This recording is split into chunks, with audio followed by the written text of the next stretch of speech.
Dan saya sebagai hamba Tuhan, saya sebagai seorang pendeta, saya sebagai seorang pengikut Kristus menantang Mbak Yu ini untuk kita buktikan ramalanmu yang betul atau Tuhan Yesus saya yang lebih hebat.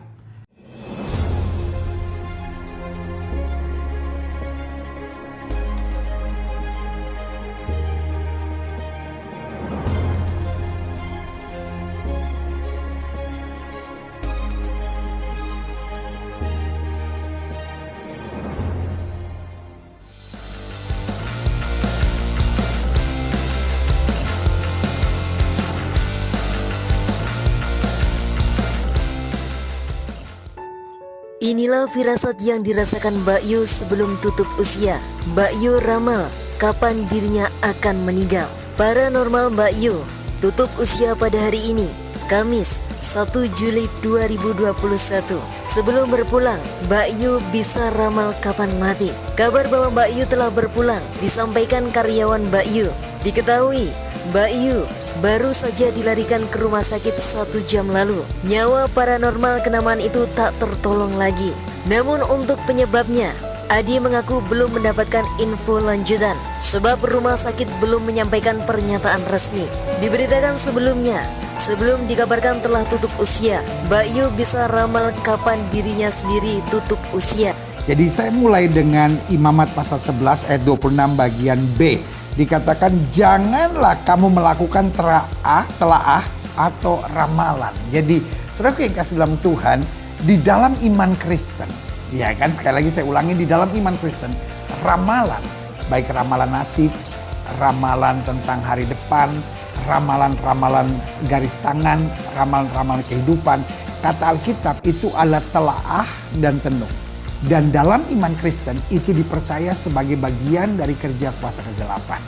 Bahkan, kapan mati Mbak Yu sudah tahu pun juga sebab dan akibatnya sendiri. Pengakuan Mbak Yu itu dibeberkan dalam sebuah podcast yang ia lakukan bersama Denny Darko. Jadi, Mbak Yu kapan tahu akan meninggal? Tanya sang magician. Senin 21 Juni 2021. Tak perlu menunggu lama, Mbak Yu pun menjawab bahwa dirinya memang mengetahui kapan akan meninggal. Jadi Alkitab berkata iblis menyamar sebagai malaikat terang. Jadi kelihatannya begini, kelihatannya membantu, kelihatannya menolong. Tetapi itulah cara kerja iblis. Iblis itu senang show of force. Iblis itu tidak maha tahu, tapi senang untuk menunjukkan dirinya kayak tahu. Supaya apa? Supaya manusia terbelenggu. Makanya Alkitab bilang pencuri itu datang hanya untuk mencuri, membunuh, dan membinasakan. Jadi yang pertama dia curi perhatian kita dulu supaya kita kagum.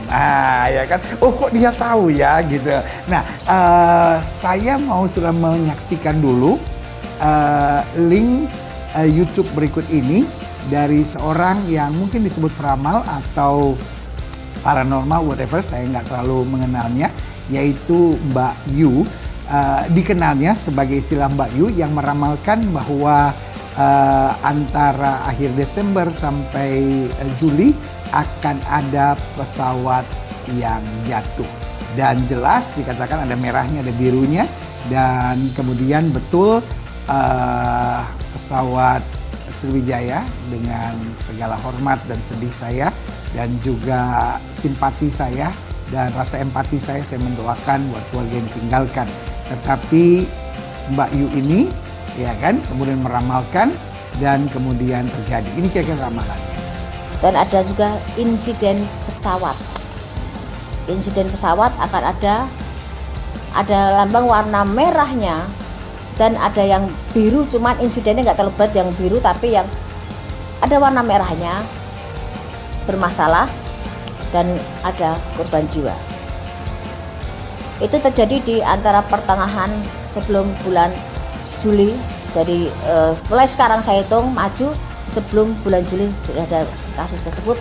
Tapi harapan saya yang saya sebutkan, kok itu jadi kejelekan, jangan sampai terjadi. Kita semua kepengen selamat, rezeki juga aman, tidak terjadi apapun itu ya, amin. Nah, sebagian saudara mungkin berpikir gini, wah, ini berarti orang sakti, ramalannya tepat.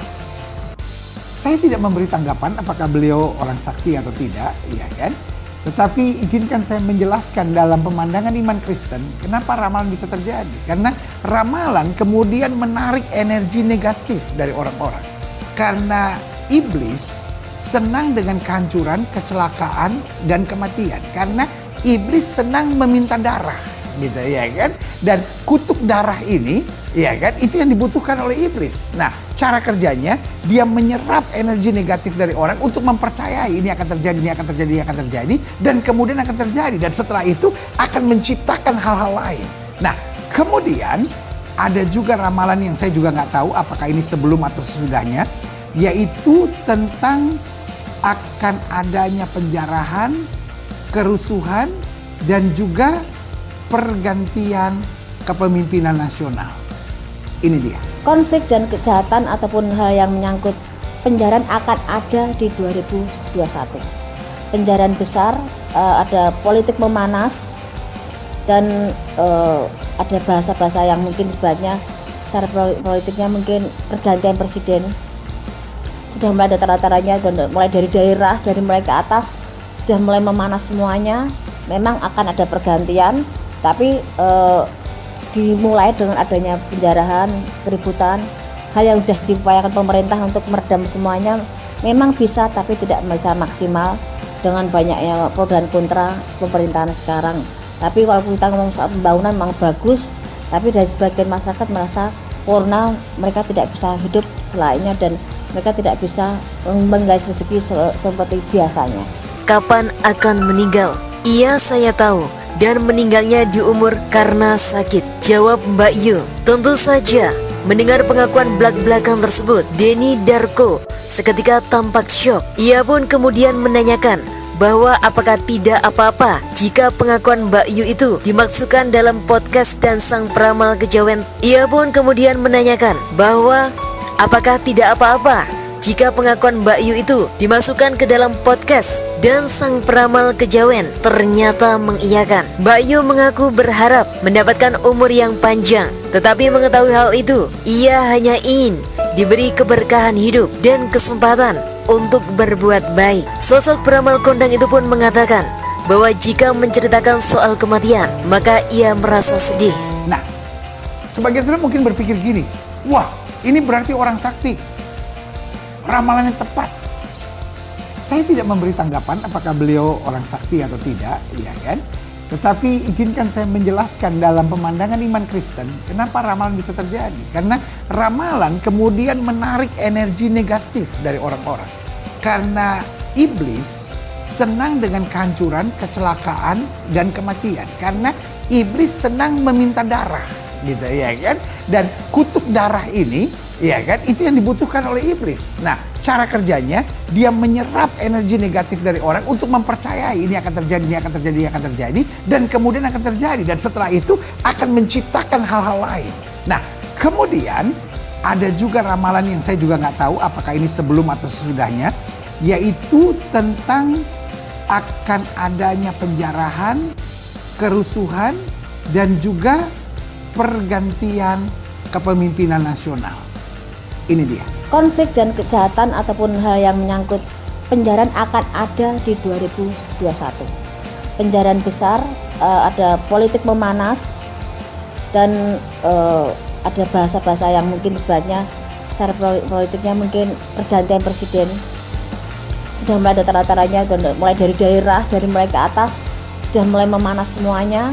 Memang akan ada pergantian, tapi dimulai dengan adanya penjarahan, keributan, hal yang sudah diupayakan pemerintah untuk meredam semuanya memang bisa, tapi tidak bisa maksimal dengan banyaknya pro dan kontra pemerintahan sekarang. Tapi kalau kita ngomong soal pembangunan memang bagus, tapi dari sebagian masyarakat merasa karena mereka tidak bisa hidup selainnya dan mereka tidak bisa menggais rezeki seperti biasanya. Ya, saya tidak menanggapi yang pertama. Tapi kalau ditanyakan bagaimana pandangan iman Kristen, sederhana. Orang-orang ini akhirnya menyerap, atau pandangan-pandangan ini menyerap energi-energi negatif dari orang. Sehingga akhirnya apa yang dikatakan, kan Alkitab bilang, apa yang kau takutkan, apa yang kau pikirkan, itu yang menimpang. Mbak Yu mengaku berharap mendapatkan umur yang panjang, tetapi mengetahui hal itu, ia hanya ingin diberi keberkahan hidup dan kesempatan untuk berbuat baik. Ya, saya tidak menanggapi yang pertama, tapi kalau ditanyakan bagaimana pandangan iman Kristen, sederhana. Orang-orang ini akhirnya menyerap atau pandangan-pandangan ini menyerap energi-energi negatif dari orang, sehingga akhirnya apa yang dikatakan, karena Alkitab bilang, apa yang kau takutkan, apa yang kau pikirkan, itu yang menimpa engkau. Jadi ketika manusia terserap energi negatifnya untuk mempercayai, untuk meyakini, dan itu terjadi. Nah, hal yang sama yang mau dibuat dengan ramalan ini. Dan untuk ini saya katakan ini ramalan berbahaya. Dan saya sebagai hamba Tuhan, saya sebagai seorang pendeta, saya sebagai seorang pengikut Kristus menantang Mbak Yu ini untuk kita buktikan ramalanmu yang betul atau Tuhan Yesus saya yang lebih hebat. Dan saya pastikan di dalam nama Yesus ramalan ini dibatalkan. Dan saya pastikan di dalam nama Yesus ini tidak akan terjadi. Dan saya pastikan Tuhan Yesus saya adalah Allah yang luar biasa akan menjaga bangsa ini. Karena bicara tentang presiden, maka buat saya adalah kehormatan bangsa. Dan untuk itu kita orang Kristen dipanggil untuk mendoakan pemerintah, mendoakan pemimpin-pemimpin kita. Dan saya bersama dengan hamba-hamba Tuhan lainnya berjanji di hadapan Tuhan untuk berdoa bagi Bapak Presiden, berdoa buat Indonesia, sehingga ramalanmu itu adalah ramalan yang kosong, ramalanmu itu adalah ramalan yang tidak terbukti, ramalanmu itu tidak akan terjadi di dalam nama Yesus. Dan saya sebagai hamba Tuhan, saya sebagai seorang pendeta, saya sebagai seorang pengikut Kristus menantang Mbak Yu ini untuk kita buktikan ramalanmu yang betul atau Tuhan Yesus saya yang lebih hebat. Dan saya pastikan di dalam nama Yesus ramalan ini dibatalkan. Dan saya pastikan di dalam nama Yesus ini tidak akan terjadi. Dan saya pastikan Tuhan Yesus saya adalah Allah yang luar biasa akan menjaga bangsa ini.